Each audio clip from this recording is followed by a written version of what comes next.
Peeps, welcome to our first introductory video of the Wednesday Wisdom with myself and Susan Maria. So, the idea behind this weekly topics is self-trust and ability to hold ourselves for what we can do. So, some people call it self-responsibility, some people call it self-accountability. It depends. Like, there's different terminologies for it. In a sense, though, it's about trusting ourselves and doing what we feel is right for ourselves. So that's my weekly goal anyway. In saying that though, we are trying to do our best to spread what we believe is correct and hopefully it resonates with you. So this is the weekly topics and this is just the introductory, so nothing set in stone, we're just giving you a little bit of taste of what's to come. Yes. And it's all good. So, is there anything you want to say? No, it's just sharing. Yeah, today's video is about very much self-trust, like what it is to be really self-trust, self-love, and hold ourselves to our own word. So like what we're going to do and if we take aligned action, as well as our mindset, our beliefs, and whether we can actually do our own work to question them, whether our automatic way of thinking is aligned to our values, our dreams, our aspirations. And that's not to say that you haven't taken the right action or anything like that, but more so the case of, is this action you're taking aligned with what you want to do? And holding ourselves accountable. Like not blaming like others or situations. Like, we all have shit going on. So yeah, we are responsible for ourselves, really, aren't we? Yeah. Like my best example would be I had aspirations to do some music stuff tomorrow, but I'm in the middle of painting my own room, so I can't do that. I can't write music and it's just impossible for me. I don't have the time. I can't write music and paint my room at the same time. It's just I only have two sets of hands. So, what shall we start off with today? I suppose some stuff of like self-trust, what it means to be self-trust, self-responsible, and like self-trust, self-love, and being responsible for ourselves. What does those mean? So self-trust, and like these are easy terminologies to understand. Self-trust is trusting ourselves. Self-love is loving ourselves, and self-responsibility, which the terminology I want to do is making ourselves going with our word, what we said we do, like responding to our own. Basically, everything about ourselves we take into factor and work with them. Not necessarily to say that you're responsible for someone else because that's not self-responsibility. That's not what I'm talking about. It's more so the case of, okay, someone else did something and you have particular values, how you going to respond to that? So in some cases it is ability to respond. In other cases it's does our values match to our actions? Are we integral? Are we sovereign? Okay. Do you want me to ask you a question? Sure. Right. Let's roll it this way a little bit, right? So do you listen to your body or do you listen to your inner critic on a daily basis? Do you want me to say that again? Do I listen to my inner critic or my body? Yes. Of course my body. Why? Because my inner critic has been previously been taught by factors which I couldn't have, which were not true of my values. Like, get a particular job because that's what everyone else is doing, and it's the norm and it's something that everyone else seems to be doing, and that doesn't fully work with me in this in this day and age. Mostly, it's not something which I truly really want. At the end of the day, it's if I was to do just one thing for the rest of my life, it is music, hands down, no doubt about that. And I stayed away from that for most of my life because I had fear-based factors. And that's my inner critic saying you're not going to make it because other people mentioned that they didn't think they're going to make it with the qualities I had. So that's something which I had to undo myself and understand that the life I take is my direction. Doesn't matter about the journey or how long it takes me to get there, but I have to trust myself. And my inner critic would have told me no to all this. Like not even this podcast itself. It's something which I want to do. And my inner critic would be like, how are you going to do it? And that's just something which I have to work with. I'm not saying it's not there. I say I listen to my body over my inner critic. Mm-hmm. That's how I roll. And for me, what I try to do is, in regards to like, this is just something else. I'm really working on listening to my intuition. Now, myself and William have worked together many times, and like, you know, ego does kick in and other factors. And basically, at the end of the day, William will say to me, "Is that coming from you're up here, or is it coming from in here?" And normally, when I go back and revisit it, and I look at what I'm doing, it's actually come from here and not in here. But your intuition will always guide you and give you the answers that you're looking for. You just need to listen. Just like, don't just quickly come up with the answers. Feel into it and listen. Listen with your heart. I'm not saying that instinct isn't wrong or anything like that. But if the instinct's coming from fear factors itself, rather than come from knowing what's right itself, then there's a problem there. That's in my humble opinion anyway.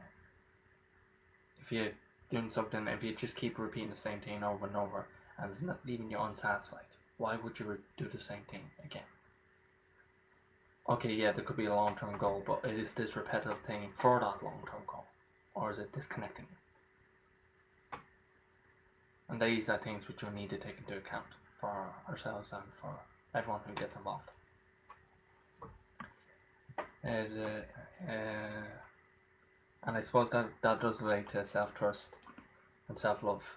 If we have an end goal in mind, going to the how, the when, and the why, do have factors in there, but they're not really as important as the end goal itself. And if you're not sure where you're going in life, then you can't really work towards something. You can try get stuff done, but you need to know the direction you're going. Mm-hmm. And you also have to evaluate if your current actions are aligned to your end goal. So, like to say, am I 100% fully sovereign all the time? No. If I'm being fully responsible for myself. In saying that though, I know what I need to do and I'm working towards it. Me too. Yes. So, shall I bring up another, say, topic? Yeah. All these topics that we're talking about in short here, we can go in more detail in the next couple of weeks. This is just an introductory video. That's the idea behind this. Yeah. So lads, if you have any questions, please let us know. Just type them in the comments. Like, you have us. Take advantage within reason. We have boundaries. Yeah. So anyway, just looking a bit deeper here, managing resilience. So we all know when you have resilience to something and you don't proceed, like you keep avoiding it, you're going to have more things to avoid, and it's going to be harder and harder and harder. So what you're resilient to, you will attract more resilience of. Yes? I'm saying that right? My intuition says yes. I'm not fully sure what you're talking about. That's all right. But that's me being honest here. I'm not fully sure what's being mentioned here, but it feels right. So I'm going to go with it. So this is just basically managing resilience. So, let's just say Facebook Lives in the past, I would have been, I used to have a massive resilience against that and shown up. But I have learned over the last couple of months that showing up in your true, genuine, authentic self, like is just, it doesn't matter if you make a blunder. You're just being yourself. So that's pretty awesome. And the more you do something of, the less resilience you have of doing it, and that can be applied to many areas. Are you saying resistance? No, resilience. Help me out here, Rhonda. Resilience means you're able to bend. Right, carry on, Hal. So resistance? Yeah. Got that one mixed up. Go for it, William. The stuff. Okay. The stuff you have resistance to. Hello, sis. I'm gonna butcher that name. Zanganda. Hello. Hope you're doing well where you're based.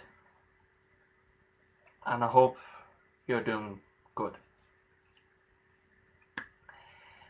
If the more stuff you have resistance to, the more you attract stuff that you don't want to deal with. And in short, if you're not really fully sure what you want to do, you're gonna have resistance to a lot of things. Awesome, Zenny. Hey, Zenny, thank you for being here. So, if you're resistant to something, and normally you have to understand, is it resistant from the mind or is it resistant from the intuition? Like they're different factors to incorporate. Resistant to the mind normally means there's a fear-based attachment to it. In a lot of cases, like okay, I'm the simple. Yeah, well, thank you and bless you, Zenny. The simple way to put it is, a lot of women will avoid a lot of men, like simply put it, and there's a lot of reasons why. You can put it. A lot of negative, from personal experience as well as a lot of negative information out there. I'm not saying it's not truthful. I'm just saying a lot of negative because it's not positive, so it has to be negative.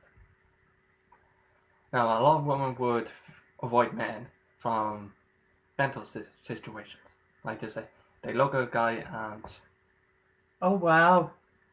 11-11 on the 11th on the 11th. Oh, wow. That is powerful. Oh, wow. That made my day. Yeah, that just made my day. Yes. Thank you. Thank you. Thank you. I may not caught 11-11 here, but I caught it on your time, so I'm happy. Yes. Wow. So we're talking about resilience. Resistance. Well, I hope your resistance leads into resilience. Don't butcher it up like I did.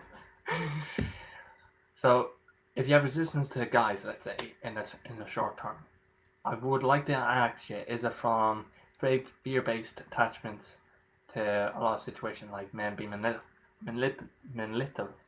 I know I butchered that, but I'm supposed to butcher it, so I'm just gonna quote it. Are you avoiding men because of that sort of thing, or are you avoiding them? Are you avoiding some men in your life because you know in your heart it's like that guy's trouble? Because there is a difference. Like the easiest way to explain the difference would be, as a generic thing, men are awful. That's a simplified way of looking at it. If you believe men are awful as a generic terminology, as a collective, you definitely have some negative experience. And I'm not saying you're wrong. I would love to imply that that's a negative stereotype on me as a guy. So it's not, it is your call what way you portray them. Just understand where it is come from. And saying that, do trust your intuition. And that's resistance, but you can be resilient with guys in the sense of, okay, there's some times where you need a compromise. Now, compromise me. The only way which I would imply compromise is to respect each other. So, okay, give respect. That's good. That's pretty clear. But the only way to get respect is to give respect. You can't just demand it.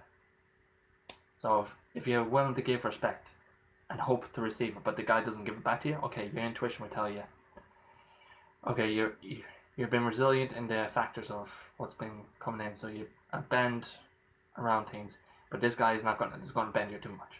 You can't be resilient enough for him, so go away. But if you respect him and he respects you, and you work around each other to respect each other, then you can be resilient to compromising one another. Like, he obviously wants to do some things himself that doesn't sit or fully agree with you, and if it fully impacts you, then two of you need to come together and talk about that and understand where you need to bend around. Like, you can't go this way or this way in two different directions. So is there a way you can work around it and bend from one to another? Yeah, I know, I said compromise a few times. And being bendy without breaking is a form of resilience. It's also a way of saying if life knocks you down, you get back up. Don't give up. Very good. And if you have one reason to continue, that reason is enough.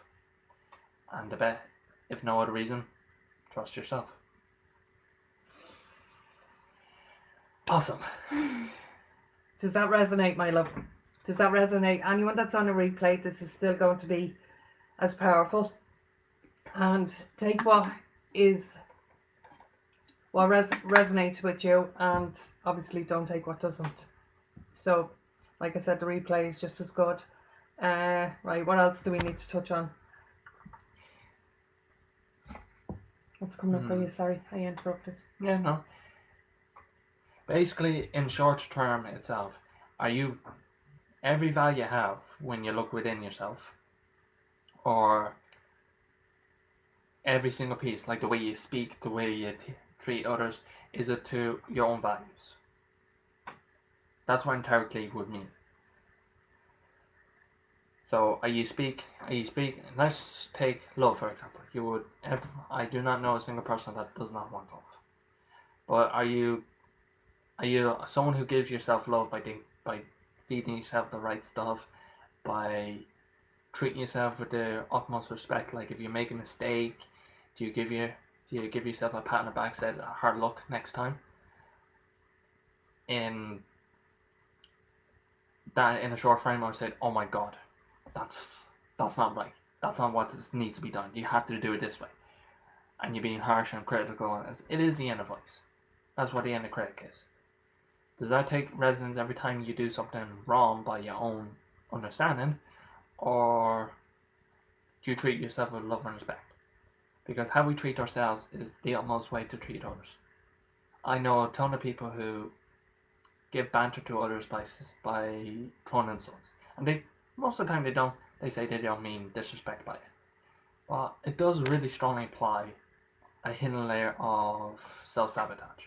Like, to pass judgment on someone else based on some minor mistake is to pass judgment on themselves if they should incorporate same situation. So, for example, someone on the phone in a supermarket. I know often myself I would have previously have told, for fuck's sake, why is that person on the phone and not focusing on the attention head? That person could have been on a phone call just for literally a minute. I had to pick up due to family reasons. And didn't mean criticizing them? That's not fair. Okay, they could have been on the phone for some silly reason. I don't know that. No, we never know. We never know.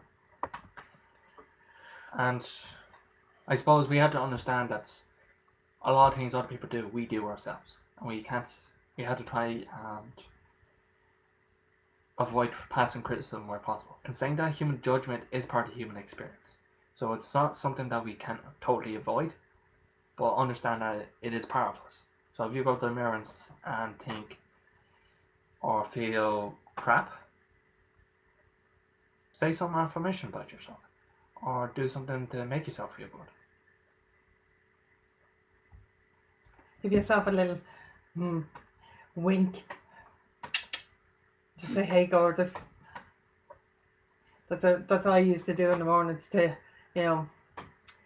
be more comfortable in my skin. So,